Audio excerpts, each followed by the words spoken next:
اعوذ باللہ من الشیطان الرجیم بسم اللہ الرحمن الرحیم۔ خواتین و حضرات السلام علیکم ورحمۃ اللہ وبرکاتہ و مغفرتہ۔ پروگرام احکام شریعت اور فقہ حنفی سے متعلقہ مسائل کے ساتھ آپ کی خدمت میں حاضر ہیں۔ یہ پوچھا گیا تھا کہ بعض لوگ اپنے منہ سے میوزک کے مختلف انسٹرومنٹس کی آواز نکال سکتے ہیں اور ایسا لگتا ہے جیسے واقعی مختلف قسم کے میوزک بج رہے ہوں، تو اس کا منہ سے اس طرح بجانا کیا حکم شرع رکھتا ہے؟ دیکھیں، جیسے کہ آپ کو معلوم ہے کہ میوزک کے باب میں، موسیقی کے باب میں علماء کا اختلاف ہے۔ جو بعض لوگ اس کو مطلقاً جائز سمجھتے ہیں موسیقی کو، اور بعض ایسے ہیں جو کہتے ہیں کسی پاکیزہ کلام کے ساتھ موسیقی ہو جیسے قوالی تو صحیح ہے ورنہ غلط ہوگا، اور بعض مطلقاً منع کرتے ہیں۔ اب جو شخص اس طرح منہ سے یہ آواز نکال رہا ہے وہ کس کو فالو کرتا ہے یہ ضرور دیکھنا ہوگا، اور جو سن رہا ہے وہ کون سے مفتیان کرام کی پیروی کر رہا ہے۔ چنانچہ اگر کوئی میوزک کو جائز کہتا ہے، اس کے پاس اپنے شرعی دلائل ہیں، اس کی روشنی میں تو بالکل اس کے شخص کے لیے شرعاً جائز ہے۔ اور فرض کر لیں کہ اگر کوئی پاکیزہ کلام چل رہا ہے اس کے ساتھ اس نے منہ سے اس طرح بجانا شروع کیا، تو جو اس کو موسیقی اس کے ساتھ جائز کہتے ہیں اگر ان کو ماننے والا ہے تب بھی یہ صحیح رہے گا۔ لیکن جو منع کرتے ہیں، بالکل مطلقاً منع کرتے ہیں کہ ان کے نزدیک بھی بعض صورتوں میں جوازی صورت نکل سکتی ہے، لیکن جب عوام کو کسی چیز کی کچھ شرائط کے ساتھ اجازت دیتے ہیں تو پھر اکثر عوام ان شرائط کے لحاظ نہیں کر پاتی اور فسق و فجور میں مبتلا ہو جاتی ہے۔ اگر اس کا تعلق ان مفتیان کرام سے ہے تو پھر اس کو چاہیے کہ ایسا نہ کریں، اور سننے والے بھی اسی طرح 3 اقسام میں منقسم ہوں گے اور انہیں اسی کے مطابق فیصلہ کرنا چاہیے۔ خلاصہ کلام یہ ہے کہ اس طرح منہ سے میوزک بجانا یہ مطلب ویسے بھی شرفاء جو ایک عام شریف طبقہ ہوتا ہے وہ اس کو لائک نہیں کرتا ہے، لیکن ان میں بھی اگر کوئی وہی جیسے میں نے آپ کو قسمیں بتائی ہیں تو پھر ان کے لیے گنجائش نکل سکتی ہے، اور اپنے ان فتاوی کو فالو کرتے ہوئے باقی جو منع کرتے ہیں ان کو فالو کرنے والوں کو سب کو اجتناب کرنا چاہیے۔ یہ کہتے ہیں کہ ہمیں یہ معلوم نہیں تھا کہ فلاں بندہ کوئی شخص نعت پڑھ رہا ہے، بس جیسے آواز آئی تو پریشان ہو کے برا بھلا کہہ دیا، بعد میں غور کیا تو پتہ چلا وہ تو نعت پڑھ رہا تھا، کیا حکم شرع ہوگا؟ دیکھیں، اسی لیے پہلے نبی کریم صلی اللہ علیہ وسلم نے ارشاد فرمایا کہ جب کوئی کام کرنے لگو تو پہلے اس کے انجام پر غور کرو، اگر ٹھیک ہو تو کر گزرو، اگر ٹھیک نہ ہو تو اس سے رک جاؤ۔ یہ بعض اوقات ہم جلد بازی میں ایسا کہتے ہیں یہ کیا شور ہو رہا ہے، پھر غور سے سنتے ہو تو اذان تھی، تو مطلب بے دھیانی میں بڑے ہی بیزاریت کے ساتھ اذان کے بارے میں کلمات کہہ دیتے ہیں یا مؤذن کے بارے میں کہہ دیتے ہیں۔ تو اس میں اگرچہ قصد و ارادہ خاص نعت کو برا کہنے کا یا اذان کو برا کہنے کا نہیں تھا، لیکن بہرحال ہو گیا، تو اللہ تبارک و تعالیٰ کی بارگاہ میں اپنی غفلت کی توبہ کرنی چاہیے اور آئندہ اس میں احتیاط کرنی چاہیے۔ جان بوجھ کے کہتے تو شاید اور سخت حکم ہوتا، لیکن اس میں بھارت کو کفری حکم تو نہیں ہوگا، لیکن مناسب نہیں رہا کہ اللہ کا یا اس کے رسول کا نام لیا جا رہا ہو اور ہم نے بے خیالی میں اس کو برے الفاظ سے تعبیر کر دیا یا اس کو پڑھنے والے کو برا کہہ دیا، یہ غلط ہے، اللہ کی بارگاہ میں توبہ کر لیں۔ یہ کہتے ہیں کہ جسم کے کتنے حصے کو دیکھنے سے وضو نہیں ٹوٹتا ہے؟ یہ بھی ہم آپ کو بارہا بتا چکے ہیں کہ اگر کوئی باوضو ہے تو اپنے کپڑے بدلنے سے یا کھلا ستر دیکھنے سے یا کسی کے ستر پر نگاہ پڑ جانے سے وضو ٹوٹنے کا کوئی تعلق نہیں ہے۔ وضو ٹوٹتا ہے یا تو سونے سے کہ بالکل آدمی ایسا سو جائے کہ غافل ہو جائے، اور یا پھر جسم سے کوئی گندگی باہر نکلتی ہے تب وضو ٹوٹتا ہے، ورنہ نہیں ٹوٹتا۔ تو لہٰذا یا اسی طرح اگر آپ حالت نماز میں ہیں اور بالغ ہیں، عاقل ہیں، جاگ رہے ہیں، رکوع سجود والی نماز ہیں اور اس میں بلند آواز سے قہقہہ لگا دیا، قہقہہ کا مطلب کہ 3-4 ادھر اور 3-4 ادھر آدمیوں نے آپ کی ہنسی کو آواز کو سن لیا تو وضو بریک ہو جاتا ہے۔ تو سونے سے، نماز میں ہنسنے سے اور باقی جسم کے اندر سے کوئی گندگی نکلنے سے وضو ٹوٹتا ہے، دیکھنے سے وضو نہیں ٹوٹے گا۔ ہاں کسی نے خدا نہ خواستہ کوئی غلط منظر دیکھا اور پھر کچھ مطلب خارج ہوا قطرات وغیرہ، تو اب یہ تو جسم سے نکلنا ہوا نا گندگی، تو اس وجہ سے ٹوٹے گا، اگرچہ بنیاد دیکھنا ہے، لیکن صرف دیکھ رہا ہو کوئی اور جسم سے کچھ خارج نہیں ہوتا تو دیکھنے سے وضو نہیں ٹوٹتا۔ ہاں غلط چیز جان بوجھ کر دیکھیں گے حالت وضو میں تو اس سے وضو کی نورانیت میں کمی ضرور آئے گی۔ یہ کہتے ہیں کہ سسر، پھپھا، خالو، کیا ان سے پردہ کرنا لازم ہوتا ہے؟ دیکھیں، سسر تو محرم ہو جاتے ہیں بالکل والد کی طرح، لیکن یہ ضرور ہے اگر جوان سسر ہیں تو تھوڑا سا جسمانی لحاظ سے فاصلہ رکھنا چاہیے، لیکن بہرحال ان سے کوئی پردہ لازم نہیں رہتا۔ پھپھا جو ہیں کیونکہ پھپھی آپ کی قریب ہے، پھپھا سے بھی پردہ ہوگا، اسی طریقے سے خالو سے بھی پردہ ہوگا کیونکہ یہ اجنبی ہوتے ہیں۔ اسی طرح کہتے ہیں کہ کیا سسر کو کے ہاتھ پر بوسہ دینا شرعاً جائز ہے؟ وہ میں نے آپ کو بتایا اگر بہت ہی بوڑھے ہیں تو جیسے بچیاں والد کے ہاتھ پہ بوسہ دے دیتی ہیں، بڑی عمر کے جیسے ہوتے ہیں تو اس میں گنجائش ہے، لیکن اگر بہت ہی ابھی جوان ہیں تو پھر اس میں بالکل اجتناب کرنا چاہیے، فتنے کا اندیشہ ہو سکتا ہے۔ یہ کہتے ہیں کہ غسل میت کے بعد کیا غسل کرنا ہوتا ہے، کپڑے تبدیل کرنا لازم ہوتا ہے؟ اس کا تھوڑا سا میں نے بتایا تھا، پھر آپ کو عرض کر دیتے ہیں کہ جب انسان مردے کو غسل دیتا ہے تو اگر اس کے جسم پر کوئی زہری گندگی موجود ہے، مثال کے طور پر جیسے بلڈ وغیرہ ہوتا ہے، بعض ایکسیڈنٹ کے کیسز ہوتے ہیں، اور اس سے پانی لگ کر آپ کے کپڑوں پر، آپ کے بدن پر آیا ہے، تو کپڑے تبدیل کرنا پھر تو لازم ہوگا کیونکہ ناپاک ہو گئے ہیں، اور جتنے حصے پر وہ پانی لگا ہے ناپاک، اتنے حصے کو پاک کرنا ضروری ہے۔ لیکن اگر مردہ بالکل پاک ہے، ظاہری طور پہ اس پہ کوئی نجاست نہیں ہے، تو یہ جیسے ہمارا وضو کا پانی مستعمل ہوتا ہے یا ہم حالت جنابت میں غسل کرتے ہیں تو جو پانی گرتا ہے اس کو مستعمل کہتے ہیں، ایسے ہی مردے کے بدن سے لگ کر پانی مستعمل ہو جاتا ہے، اور مستعمل پانی ناپاک نہیں ہوتا، تو لہٰذا اگر وہ کپڑوں پہ لگ جائے یا آپ کے ہاتھ وغیرہ پہ لگ جائے بہتر ہے بدل لیں، لیکن نہیں بھی بدلا تو کوئی حرج نہیں ہے۔ اور بعض لوگ کہتے ہیں کہ مردے کو غسل دیا تو خود پر غسل واجب ہو جاتا ہے، یہ بالکل غلط ہے، ایسا کچھ بھی نہیں ہوتا ہے۔ یہ کہتے ہیں یہ باہر کے ملک سے انہوں نے پوچھا تھا کہ کھانے کی چیز بعض اوقات گر جاتی ہے، اب ہمارے یہاں اس کو اٹھا کر کھانا یا معیوب ہوتا ہے تو کیا کریں؟ تو کسی کو مطلب کسی ایسی جگہ رکھ دیں کہ پرندے وغیرہ کھا لیں لیکن اس کو چھوڑا نہ جائے۔ ایک انہوں نے کہا تھا کہ دودھ اور دوسرے جو مائع لیکوڈز ہوتے ہیں کیا ان سے وضو ہو سکتا ہے کہ نہیں؟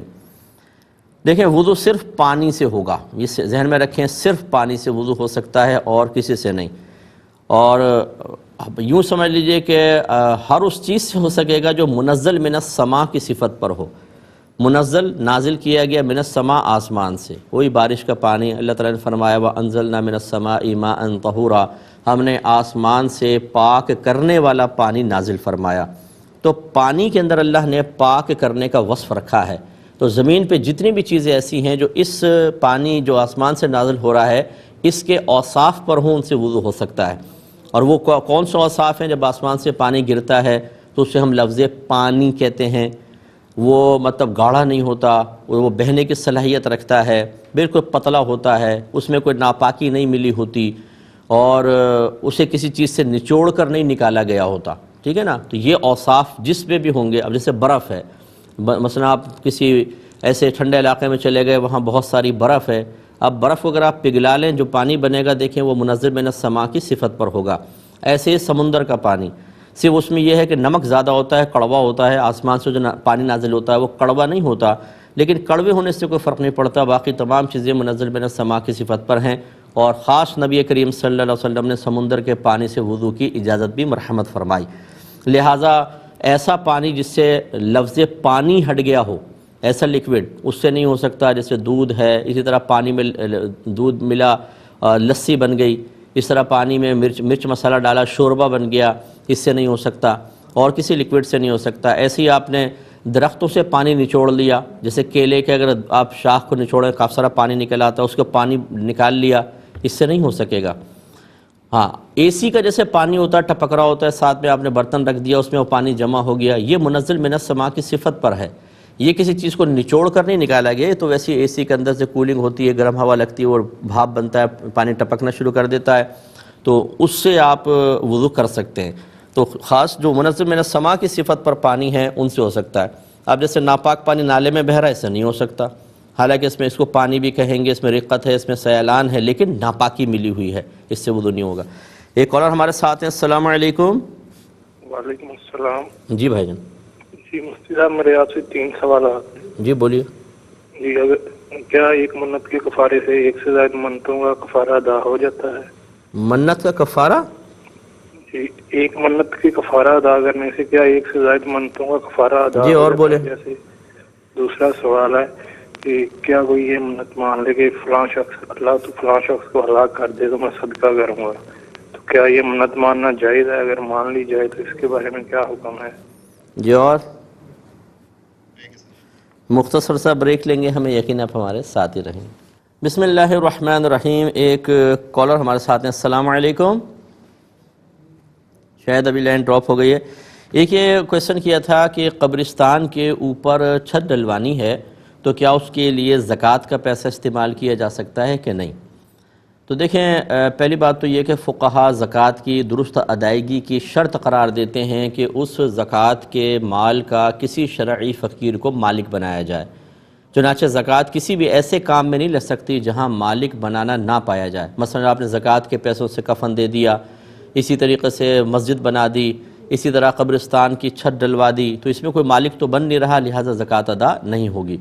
اچھا، اب اس میں شرعی ہیلے کے ساتھ ہو سکتی ہے، لیکن اچھی طرح یاد رکھیں شرعی ہیلہ وہیں ہو سکتا ہے جہاں بہت ہی سخت دینی ضرورت ہو، وہاں ہو سکتا ہے. اور قبرستان کے اوپر چھت کوئی ایسی دینی ضرورت نہیں. دنیا بھر کے قبرستان کھلے پڑے ہیں، کیوں کروانا چاہتے ہیں چھت؟ کیا مردوں کو گرمی سے بچانا مقصود ہے؟ تو وہ تو ان کے نیک اعمال سے بچ سکتا ہے، ورنہ آپ بہت سے لوگوں نے تو اے سی تک لگائے ہوئے ہیں اپنے بڑوں کی قبروں کے اندر. اے سی لگائے ہوئے، شاید اپنے لیے لگائے ہوں گے. قبروں کے اندر سے مراد جیسے عمارت سے بنا دی، اندر اے سی لگا دیا، وہ شاید خود فاتحہ پڑھنے جاتے ہیں تو انہیں وہاں 5 منٹ ٹھہرنا بھی دشوار ہو جاتا ہے، تو وہ اے سی لگائے ہوئے ہیں. لیکن ہو سکتا ہے کہ فرض کر لیں اگر یہ ذہن میں ہو کہ بھئی اے سی لگا دیں، ذرا سایہ کر دیں قبر کے اوپر تو مردے کو سکون ملے گا. اس کو اس ظاہری اشیاء سے بالکل کچھ سکون نہیں ہے.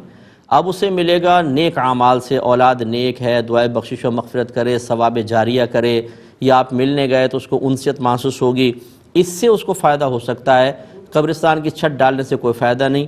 اور اگر یہ آپ کا ذہن ہے کہ چلو لوگ آ کے دفناتے ہیں، بہت تیز دھوپ ہوتی ہے، وہ اس کے سائے میں کھڑے ہوں گے، یہ اچھی سوچ ہے، لیکن صرف سائے سے دھوپ سے بچانا، اور ایک غریب کے گھر میں کھانا نہیں ہے، پینا نہیں ہے، وہ فاقے کرنے پہ مجبور ہے. آپ میڈیا پہ دیکھتے ہیں یہ خبریں تو لاکھوں کا عشر اشیر ہوتی ہیں کہ لوگ خودکشیاں کر رہے ہیں، اپنے بچوں کو مار رہے ہیں، پھر خود بھی مر رہے ہیں کیونکہ کھانے پینے کو نہیں ہے. ہر ہم قبرستان کی چھتوں کے لیے پیسہ وقف کرنا شروع کر دیں جہاں کوئی ضرورت اتنی بڑی نہیں ہے.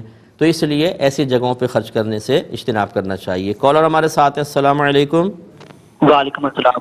مفتی صاحب آپ سے 3 کوشچن کرنے تھے. یہ کہ ایک شرط یہ ہے کہ ایک انسان مسافر ہے، کیا اس کے لیے جماعت کے ساتھ نماز پڑھنا ویسے ہی واجب ہے جیسے ایک مقیم انسان کے لیے ہوتا ہے، یا اس کے لیے نرمی ہے کہ وہ اپنی نماز پڑھ؟ جی بولیں. اور سوال یہ ہے کہ مفتی صاحب اگر ہمارے گھر میں ایک مسجد میں جماعت چھوڑ گئے اور کسی دوسری مسجد میں تھوڑی دیر بعد جماعت ہونی ہو، اب ہمارے لیے وہاں پہ جماعت ساتھ پڑھنا ضروری ہے کہ نہ پڑھیں گے تو گناہ گار ہوں گے، یا گھر پڑھ سکتے ہیں؟ اور مفتی صاحب سوال یہ کہ اگر کوئی بندہ کوئی آپ سے ایسی بات پوچھتا ہے جس کا آپ ٹھیک سے جواب نہیں سچ دینا چاہتے، اس کے لیے ایک طریقہ توڑیا، اس کا کیا طریقہ کار ہے کہ آپ جھوٹ بھی نہیں بولنا چاہتے؟ ٹھیک ہے. اور میں انشاءاللہ عرض کرتا ہوں. ایک اور کالر ہیں. السلام علیکم. وعلیکم السلام. سر میں نے بواسیر کا آپریشن کرایا ہوا ہے. جب وضو کرتا ہوں اس کے بعد جو ہے نا عصر کے وقت اگر وضو کرتا ہوں تو پھر مغرب تک وہ جو ہے نا مجھے نمی محسوس ہوتی ہے. ٹھیک ہے. میرا وضو تو نہیں ٹوٹ جاتا. اور بس یہی ہے. میں عرض کرتا ہوں انشاءاللہ. ایک یہ انہوں نے کہا کہ مہندی کا کاروبار ہم کرتے ہیں تو ڈرم میں مہندی رکھی ہوئی تھی بہت ساری، اس کو پیک کر کے ہم نے بازار میں بیچنا شروع کیا. بہت ساری تو نکل گئی، جب تھوڑی بچی تو اس میں سے ایک مرا ہوا چوہا نکلا، اس کے باقیات نکلے ہیں جس سے اندازہ ہوتا ہے کہ وہ مہندی کے اندر مر کے اور وہ پیک ہو کے بک چکا ہے. کیا حکم شرع ہوگا؟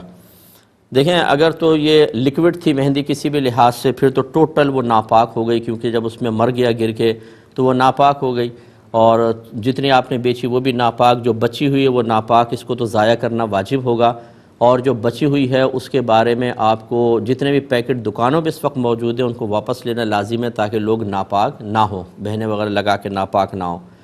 اور اگر وہ مطلب لیکوڈ فارم میں نہیں ہے، ایسے پسی ہوئی مہندی رکھی ہوئی تھی، اس میں چوہا کوئی اندر گیا ہوگا، مر گیا ہوگا، تو جتنی باقی بچی ہوئی ہے نا بس اس کو آپ کو اب اجتناب کرنا ہوگا. اس میں بھی دیکھ لیں جو چوہے کے اطراف میں بس ہے جتنا اس کو پھینک دیں، باقی صحیح ہے. اور جتنی بک گئی ہے اس کا بھی کوئی اس کے مطلب ناپاکی کا اس کے بارے میں چونکہ یقین حاصل نہیں ہے، احتمال ہے کہ شاید اس میں کچھ ذرات ہوں شاید نہ ہوں، اور اس سے کوئی چیز ناپاک نہیں ہوتی ہے.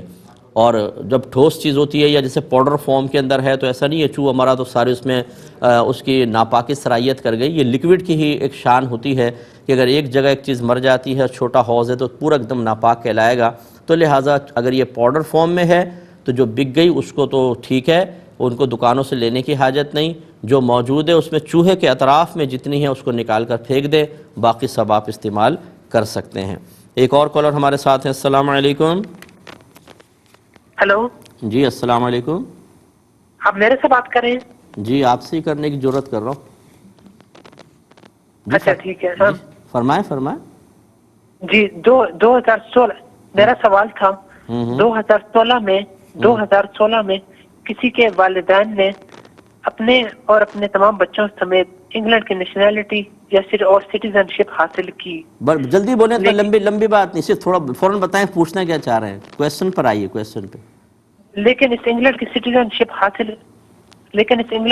شپ حاصل کرنے کے لیے جتنے بھی اخراجات یا اور خرچے شروع سے آخر تک ہوئے، وہ تمام اخراجات انہوں نے حرام پیسوں سے پورے کیے۔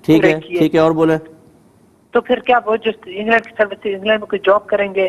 بس ٹھیک ہے میں بتا دیتا ہوں۔ ٹھیک ہے میں عرض کرتا ہوں۔ ایک اور کالر ہے۔ السلام علیکم۔ السلام علیکم سر۔ جی وعلیکم السلام۔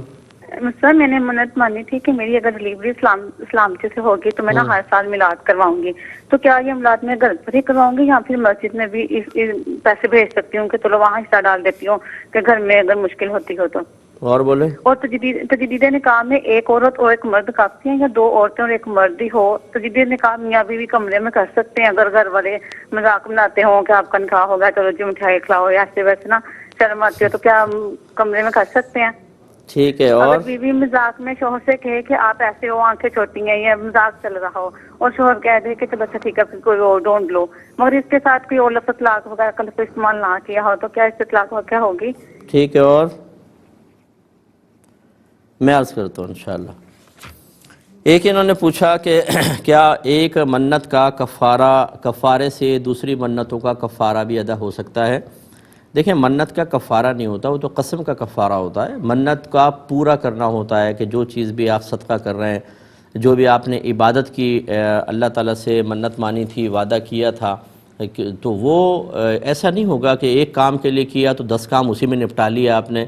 ہر منت کا جیسے آپ نے الفاظ ادا کیے ہیں اسی کے مطابق اگر مشروط ہے، جیسے آپ نے کہا اگر مجھے نوکری مل گئی تو میں اتنے روزے رکھوں گا، اگر میری فلاں جگہ شادی ہو گئی میں اتنے روزے رکھوں گا، تو جیسے وہ کام ہوتا جائے گا پھر اس کی وہ منت پوری کرنا لازم ہوگی۔ ایسا نہیں ہوگا کہ ایک کام ہوا اس کی منت پوری کی تو آگے جتنی آپ نے منتیں مانی تھی ان سب کا بھی ایک ساتھ ہی گویا کہ آپ نے عبادت کو ادا کر لیا، ایسا نہیں ہے۔ ہر ایک الگ اپنے ہر عبادت اپنے کہے ہوئے الفاظ کے ساتھ مختص ہوتی ہے، اسی کے ساتھ ادا ہوگی، دوسری سے ادا نہیں ہوتی۔ ایک انہوں نے کہا کہ اگر یوں کوئی منت مانے کہ اللہ تعالیٰ تو فلاں کو ہلاک کر دے تو میں صدقہ کروں گا، یہ منت ماننا ٹھیک ہے؟ دیکھیں منت کے لیے صحیح ہونے کے لیے شرط ہے کہ اس میں آپ نے کوئی جائز اور پاکیزہ مقصد رکھا ہو، یہ کوئی شرعی منت نہیں ہے دوسروں کو ہلاک کرنے کی۔ اور فرض کر لیں اگر وہ اللہ کا محبوب بندہ ہے، آپ نے تو اپنی ذاتی دشمنی میں ایسا کیا ہوگا، کیونکہ دین کے لیے تو کوئی شاید ہی ایسا کرے، لیکن ذاتی دشمنی کے تحت کیا ہوگا، اور ہو سکتا ہے کہ آپ اسے دشمن اپنا سمجھ کے بد دعا کر رہے ہیں یا اس طرح کہہ رہے ہیں، اور وہ اللہ کا محبوب ہے تو پھر وہ ہلاک نہیں ہوگا، آپ ہلاک ہو جائیں گے۔ جیسے بلعام بن باعورہ نے موسیٰ علیہ السلام کے خلاف دعا کی تو کتے کی طرح زبان لٹک کر سینے پر آ گئی تھی اور تباہ و برباد ہو گیا تھا۔ اسی طرح جنہوں نے نبی کریم صلی اللہ علیہ وسلم کے خلاف بد دعائیں کرنے کی کوشش کی وہ ہلاک و برباد ہوئے۔ تو اس لیے یہ کہنا کہ اللہ تعالیٰ فلاں کو ہلاک کر دے میں صدقہ کروں گا، یعنی اللہ تعالیٰ معاذ اللہ اللہ تعالیٰ مجھے معاف فرمائے، ہم یہ سمجھتے ہیں کہ انسانوں کی طرح ہم بالکل اللہ تعالیٰ کو لے کر آتے ہیں، اپنے ذہن میں ایک تصور رکھا ہوا ہے کہ کسی کو پیسوں کی رشوت دو یا پیسے دے دو تو قتل تک کرنے کے لیے تیار ہو جائے، کہ اللہ تعالیٰ ایسا ہے معاذ اللہ ثم معاذ اللہ۔ اللہ تعالیٰ اپنے بندوں سے بڑی محبت فرماتا ہے، جیسے وہ آپ سے محبت کرتا ہے، مجھ سے محبت کرتا ہے، ہماری نافرمانیوں ہماری کوتاہیوں کے باوجود ہمیں نعمتیں دیتا ہے، ایسے ہی دوسرا بھی تو اس کے لیے ہے۔ یہ سوچنا کہ جی میں بہت پیارا ہوں اور دوسرا جو ہے وہ تو بس میں کہوں گا تو اللہ تعالیٰ میرا کام کر دے گا اور پھر یہ میں عبادت بھی کر دوں گا، اس طرح کے غلط اور فاسد خیالات اپنے ذہن سے نکالیں۔ اپنے آپ کو اللہ کے قریب سمجھنا، اپنے آپ کو اللہ تعالیٰ کو اپنے ساتھ خاص سمجھنا، دوسروں کو دور سمجھنا اور اللہ کو ان سے خاص نہ سمجھنا، یہ سب غلط چیزیں ہوتی ہیں۔ اللہ تعالیٰ کی بارگاہ میں توبہ کریں ایسے ارادوں کے۔ یہ کہتے ہیں کہ کیا مسافر پر اسی طرح جماعت میں شرکت واجب ہے جیسے مقیم کے لیے ہوتی ہے؟ دیکھیں بعض فقہاء نے یہ لکھا ہے کہ اگر اس کے پاس جیسے وہ دوسرے شہر میں جاتا ہے، اب آپ گھر میں ہیں تو ویسے ہی جماعت واجب ہوگی جیسے ایک مقیم کے لیے ہوتی ہے۔ اور بعض نے اس کو منع کیا ہے، وہ کہتے ہیں کہ جب مسافر پر قصر ہے اور جمعہ تک اس کے لیے اس کے اوپر فرض نہیں رہ جاتا تو پھر جماعت کیسے رہ جائے گی، وہ منع کر دیتے ہیں۔ تو اس میں درمیانہ راستہ یہ ہے کہ اگر آپ کے پاس وقت ہے، آپ کو مسجد تک رسائی بھی آسان ہے، تو پھر سعادت کی بات ہے، پھر آپ جماعت سے ہی نماز پڑھیں، اور اگر دور ہے نہیں جا سکتے ہیں تو پھر آپ تنہا بھی پڑھ سکتے ہیں۔ یہ کہتے ہیں کہ دوسری مسجد میں اگر جماعت ہو رہی ہے اور اپنی قریبی مسجد میں جماعت نکل گئی تو کیا ہم پہ واجب ہے دوسری مسجد تک جانا؟ دیکھیں، واجب نہیں ہوتا، مستحب ہوتا ہے۔ صرف جو آپ کی قریبی مسجد ہے اس میں اگر کوئی عذر نہیں ہے تو آپ کو جماعت حاصل کرنا واجب ہوگا، لیکن اگر شرعی عذر ہے تب بھی واجب نہیں، اور ایسی اگر کسی وجہ سے نماز جماعت نکل گئی تو پھر دوسری مسجد تک چاہے پہنچنا آسانی کیوں نہ ہو آپ پر واجب نہیں ہے۔ ہاں قریب ہے تو جانا مستحب ضرور ہوتا ہے، جائیں گے تو آپ کو ثواب ملے گا۔ ایک مختصر سا بریک لیں گے، ہمیں یقین آپ ہمارے ساتھ ہی رہیں۔ بسم اللہ الرحمن الرحیم۔ انہوں نے پوچھا کہ اگر فرض کر لیں کہ ہمیں کوئی چیز منع کرنی ہے یا کچھ حیلہ اختیار کرنا ہے، صراحتاً جھوٹ بھی نہیں بولنا چاہتے، تو توریہ کا طریقہ کیا ہے؟ دیکھیں، توریہ کا مطلب یہ ہوتا ہے کہ ایسی بات کہنا، ذو معنی بات، یعنی جو کئی معانی کا احتمال رکھتی ہو کہ سامنے والا کچھ سمجھے اور آپ کچھ مراد دینا چاہتے ہیں۔ تو یہ وہاں پر ہوتا ہے کہ جب آپ اگر بالکل سچ بول دیں تو فتنے کا اندیشہ ہوتا ہے، اور تھوڑا بہت گھما کر بولیں تو وہ فتنہ رفع ہو جائے گا اور جھوٹ بھی نہ ہو، تو پھر یہ ایسا اختیار کرنا ہوتا ہے۔ لیکن یہ ہماری جو بہنیں ہیں یہ توریہ اختیار کرتے کرتے صراحتاً جھوٹ پر آ جاتی ہیں، اور اتنی عادی ہو جاتی ہیں، اللہ تعالیٰ جھوٹی عورتوں سے سب کو خاص طور پہ محفوظ فرمائے۔ بڑی معذرت کے ساتھ میں نے عورتوں کے لفظ کہا، اس سے بہنیں ناراض ہو جاتی ہیں۔ مرد بھی جھوٹے برے ہی ہیں، لیکن گھروں کے اندر جب عورتیں جھوٹ بولنا شروع کر دیں تو فتنے فساد کبھی ختم نہیں ہو سکتے، کیونکہ جھوٹی عورت سے کون جیتے؟ جھوٹا کسی پہ الزام لگا دے، جھوٹا شوہر کو کان بھرے، چاہے وہ ماں ہوں، چاہے وہ بہنیں ہوں، چاہے وہ بیوی ہو، کسی بھی روپ میں، چاہے بیٹی ہے، بہن کے روپ میں ہے، جب جھوٹ بولنے کی عورت عادی بن جاتی ہے تو ایک تو اللہ کی رحمت سے محروم ہو جاتی ہے، گھر میں زبردست نحوستوں کو نزول ہوتا ہے، اور تیسری بات یہ کہ جتنے فتنے فساد ہوں گے سب کا وبال یہ قبر میں جا کے اندھیری قبر میں بھگت رہی ہوں گی، اور میدان محشر میں ذلت و رسوائی، اگر اللہ ناراض ہوا تو ذلت و رسوائی مقدر ہوگی۔ تو اس لیے ایسی میری جھوٹی بہنوں سے میری گزارش ہے کہ خدا را اس کو چھوڑ دیں، توریہ بس بہت سی سخت ضرورت کے وقت کریں، ورنہ اس کی اجازت ہر جگہ نہیں ہوتی ہے۔ ایک بھائی کہتے ہیں کہ انہوں نے بواسیر کا آپریشن کرایا ہے جس کی وجہ سے کچھ رطوبت وغیرہ خارج ہوتی ہے، تو اگر یہ عصر کا وضو کرتے ہیں اور مغرب تک قائم رہتا ہے تو کیا اس نمی کی وجہ سے، یعنی عصر میں وضو کرتے ہیں تو نمی کی وجہ سے وضو ٹوٹے گا یا مغرب تک باقی رہے گا؟ دیکھیں، جب کوئی شرعی معذور ہو جاتا ہے، شرعی معذور کا مطلب یہ ہے کہ کوئی ایک اس وقت کے فرائض پاکی کی حالت میں ادا نہ کر سکتا ہو، اور نہ اس کے پاس اس گندگی کو یا جو مطلب وضو توڑنے والی چیز ہے اسے روکنے کا کوئی ہیلہ وغیرہ ہو۔ جب کوئی ہیلہ بھی نہ ہو، مثلا آپ نے اگر زور سے پٹی باندھ دی کہ خون رک گیا بالکل، تو یہ ہیلہ اختیار کرنا واجب ہے، جلدی سے وضو کریں اور نماز پڑھ لیں۔ لیکن اگر پٹی باندھی پھر بھی اندر سے خون رس جاتا ہے، یا پیپ مسلسل نکل رہی ہے، یا جیسے آپ کے مسائل ہیں، تو ایسی صورت میں بس آپ عصر کا جیسے آپ نے وضو کیا، مغرب تک آپ کا یہ وضو باقی رہے گا، اس عذر کی وجہ سے کبھی نہیں ٹوٹے گا۔ ہاں، آپ ویسے جا کے پیشاب کر کے آ گئے تو وہ تو ٹوٹ جائے گا، دوسرا سبب ہے، اس سبب سے جو آپ کے ساتھ شرعی عذر ہے اس کی وجہ سے وضو نہیں ٹوٹے گا۔ پھر جب مغرب کا وقت آئے پھر تازہ وضو کر لیں، اسی طریقے سے آپ کرتے رہیے گا۔ ایک بھائی کہتے ہیں، اچھا میں بڑی معذرت چاہتا ہوں، بعض اوقات سائل کویسچن کرتا ہے، میں جلدی اس کو کرواتا ہوں کیونکہ ہمارے پاس وقت بہت کم ہوتا ہے، ہم چاہتے ہیں سوال زیادہ سے زیادہ لے لیں، اور اکثر لوگ جو ہیں انہیں نہیں پتہ ہوتا کہ امپورٹنٹ چیز کیا ہے، غیر اہم کیا ہے، تو وہ ذرا لمبا کرنے کی کوشش کرتے ہیں تو میں بیچ میں روک دیتا ہوں۔ ہو سکتا ہے بات سننے والوں کو اس سے کوفت ہو کہ یہ مجھ سے آپ بات ہی نہیں کرنے دے رہے، یہ روک دیا، لیکن ہماری مجبوری یہ ہوتی ہے اگر ہم لمبی بات کرنے دیں تو وقت بہت سارا نکلتا ہے، اور وہی کھودا پہاڑ نکلا چوہا، بالکل چھوٹا سا کویسچن بنتا ہے، تفصیل بہت لمبی ہوتی ہے، اس لیے تھوڑا جلدی کر لیتے ہیں۔ اب انہوں نے کہا 2016 میں انگلش نیشنلٹی کے لیے انہوں نے کوشش کی، اب یہ غیر ضروری بات تھی، اب بس اتنا ہی کویسچن تھا کہ انہوں نے حرام پیسے سے وہاں کی نیشنلٹی حاصل کر لی، جتنے بھی ڈاکومنٹس حاصل کیے حرام پیسے استعمال کیا، اب وہاں اگر جاب وغیرہ کریں گے تو کیا حکم شرع ہوگا؟ دیکھیں، ان کا اگر غلط بیانی کی تھی، جھوٹ بولا، فریب، یہ سب گناہ تھا، حرام پیسہ استعمال کیا یہ بھی گناہ تھا، لیکن اگر ان کو نیشنلٹی مل گئی ہے اور وہاں پہ وہ کوئی جائز کام کرتے ہیں تو وہ تمام جو سابقہ برے افعال تھے ان کا اثر اس جائز کام کی آمدنی پر نہیں پڑے گا۔